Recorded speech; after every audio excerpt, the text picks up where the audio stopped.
Welcome to the academic writing series presented by Ask Academic Skills at Brunel University. My name is Chris McMillan, and in this episode we'll be looking at constructing a thesis statement. Essays are a response to an assignment question, and thesis statements provide a preview of your response. The reader should be able to know your answer to the essay question by reading your thesis statement. However, thesis statements are not simply an announcement, like, "This essay will discuss student behaviour in regards to increased fees." Nor are they a simple statement or your entire argument. Instead, thesis statements must contain two elements, a claim and supporting reasoning, but they may also include a qualifying statement. Let's look at an example. If your question was, critically evaluate the impact of fee increases on student satisfaction in higher education, you might respond in two parts. First, stating that there are legitimate fears that student satisfaction will drop with higher fees, but then adding that there might be other ways for universities to respond to increases in fees other than increasing student services. This is a qualifying statement. Let's look at each section of this thesis. First, we have a claim that, as fees rise, student satisfaction is likely to decrease. This is our most direct answer to the question. However, as the question asks us to critically evaluate the impact of higher fees, so we have to go beyond this answer to provide supporting reasoning.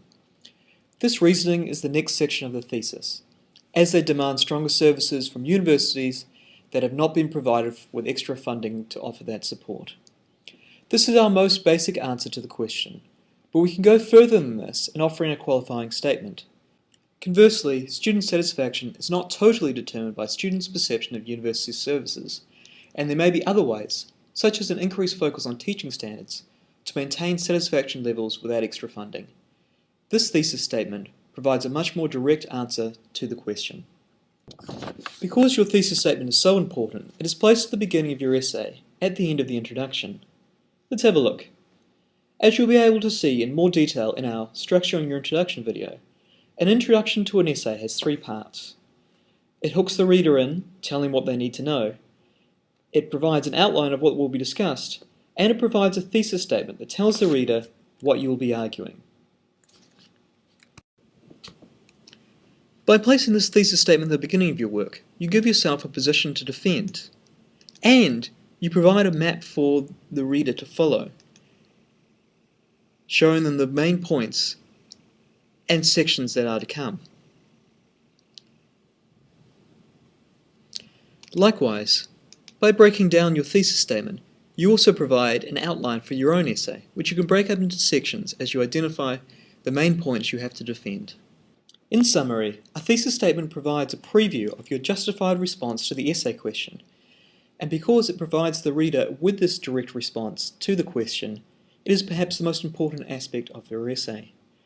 Because of this importance, make sure that the thesis statement is placed in the introduction so that it frames your marker's reading, and always be sure to defend your thesis throughout your essay. This has been a production of Ask Academic Skills.